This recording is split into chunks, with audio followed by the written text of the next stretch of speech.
Africa टूट रहा है। अफ्रीका का लगभग 1/3 हिस्सा अफ्रीका से अलग हो रहा है। वैसे ही जैसे आज से 10 करोड़ साल पहले भारत अफ्रीका से टूटकर आज के तिब्बत से टकराया था, अब वैसे ही अफ्रीका का ये टुकड़ा भारत से टकराने वाला है। और अगर ऐसा होने वाला है तो यहाँ की जमीन ऊंचे पर्वतों में परिवर्तित हो जाएगी। आसपास की जगहों पर लावा निकलने लगेगा और समय बीतने के साथ साथ ये जगह बर्फ से ढक जाएगी। लेकिन हमारी पृथ्वी के साथ ऐसा क्यों हो रहा है? क्या हम इसे रोक नहीं सकते? आखिर भविष्य में हमारी धरती के साथ क्या होने वाला है?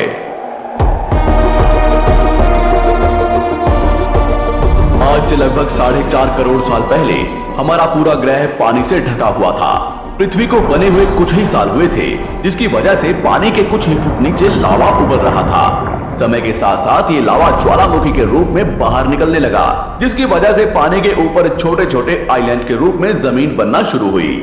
और कुछ लाख साल बाद पूरी पृथ्वी पर कई लाख छोटे छोटे द्वीप निकल चुके थे और अब धीरे धीरे धरती की ऊपरी सतह ठंडी हो रही थी, जिसकी वजह से धरती में दरार होने लगी और इसी वजह से छोटे छोटे द्वीप एक जगह इकट्ठे होने लगे। ये घटना कई लाखों सालों तक हुई। ये द्वीप कई बार इकट्ठा होकर टूटते रहे और कई लाखों सालों बाद ये सारी जमीन एक जगह इकट्ठी हुई, जिसे आज हम पैंजिया महाद्वीप के नाम से जानते हैं। आज से लगभग 20 करोड़ साल पहले पैंजिया फिर से टूटना शुरू हो गया और उसी विशाल महाद्वीप में से भारत, अंटार्कटिका, ऑस्ट्रेलिया और अफ्रीका से टूटकर आज के तिब्बत की सतह से आ टकराया। टकराव इतना भयंकर था कि इसकी वजह से तिब्बत की जमीन सिकुड़ गई और जहां टकराव हुआ वहां विशाल हिमालय खड़ा हो गया। आज भी माउंट एवरेस्ट की ऊंचाई बढ़ रही है क्योंकि भारत की जमीन तिब्बत की ओर दबती जा रही है। आज आप जितने भी देश जानते हैं वो करोड़ों सालों पहले एक हुआ करते थे। धीरे धीरे वो अलग हो गए और आज भी हर साल धीरे धीरे अलग हो रहे हैं। और इसका सबसे बड़ा उदाहरण है अफ्रीका का ये हिस्सा जो 2 हिस्सों में टूट रहा है। 2005 में दक्षिण पश्चिमी केन्या से नीरोबी नारोक हाईवे तक रातों रात जमीन फटकर 2 हिस्सों में बंट गई और ये दरार हर साल 6 से 7 मिलीमीटर जितनी बढ़ रही है। अफ्रीका के यहाँ से टूटने का कारण है ये जगह, ये त्रिकोण आकार से दिखने वाला फुद्दू। इस जगह पर 3 अलग अलग तरह की जमीन मिलती है, न्यूबियन, सोमाली और अरेबियन प्लेट। तीनों प्लेट्स के यहाँ जुड़ने की वजह से पूरा त्रिकोण हिस्सा अंदर से निकले लावा की वजह से बना हुआ है, जिसकी वजह से यहाँ हजारों सालों से ज्वालामुखी निकलना आम बात है। यहाँ रहने वाले लोग इस जगह को अपने रहने का ठिकाना मानते हैं, जिस जगह का खुद का ठिकाना नहीं है कि भविष्य में ये रहेगा कि नहीं, क्योंकि ज्वालामुखी से इस तरह का निर्माण होने और हजारों सालों से ज्वालामुखी निकलने की वजह से यहाँ की जमीन पतली और खोखली है। बार बार ज्वालामुखी निकलने की वजह से यहाँ भूकंप आना आम बात है और यही कारण है कि यहाँ की जमीन टूट रही है।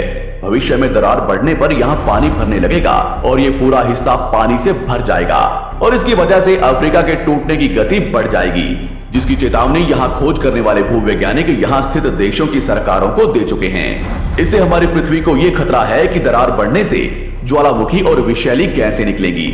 भूवैज्ञानिक रॉय लिवमोर के मुताबिक सोमाली प्लेट भविष्य में भारत के पश्चिमी हिस्से से टकराएगा और यहाँ मैं भारत का मतलब आज के इंडिया, पाकिस्तान और श्रीलंका से टकराने की बात कर रहा हूँ। तो क्या होगा जब सोमाली प्लेट भारत से टकराएगा? अगर सोमाली प्लेट उसी गति से भारत से टकराता है जिस गति से भारत तिब्बत से टकराया था, तो कई शहर और राज्य तबाह हो जाएंगे। इसका सबसे जल्दी और ज्यादा असर भारत के मुंबई में दिखाई देगा। समुद्री किनारे साल दर साल उठने लगेंगे और भूकंप आम हो जाएंगे। समय के साथ साथ ज्वालामुखी फूटने लगेंगे। धीरे धीरे सोमाली प्लेट गोवा से केरला और श्रीलंका के संपर्क में भी आ चुकी होगी। ऊपरी साइड में द्वारका से सोमनाथ और पाकिस्तान के कराची तक सारे समुद्री किनारे पर्वत में परिवर्तित होने लगेंगे और यहाँ विशाल पर्वत खड़े हो जाएंगे, जिसकी वजह से यहाँ का मौसम ठंडा होने लगेगा और यहाँ भी कश्मीर की तरह बर्फ गिरने लगेगी। बर्फ पिघलने की वजह से आसपास कई सारी नदियां निकलने लगेंगी और आसपास के हिस्से घने जंगलों में परिवर्तित होने लगेंगे। टकराव की वजह से साउथ इंडिया टेढ़ा हो जाएगा। उस वक्त तक आज के नेपाल और भूटान का बहुत बड़ा हिस्सा हिमालय में जा चुका होगा। इस वक्त तक सिर्फ भारत ही नहीं पूरी दुनिया बदल चुकी होगी।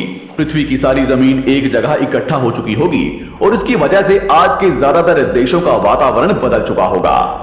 आज का पूरा एशिया और ज्यादा उत्तर की तरफ जा चुका होगा, जिसकी वजह से आज के घने जंगल रेगिस्तान में परिवर्तित हो चुके होंगे और आज के रेगिस्तान घने जंगलों में।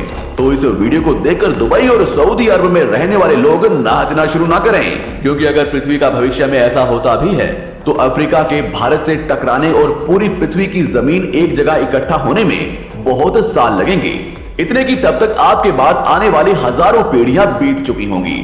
हो सकता है कि हम तब तक एक बहुत विकसित प्रजाति बन चुके हों और हम पृथ्वी के अलावा दूसरे ग्रहों पर भी रहने लगे हों।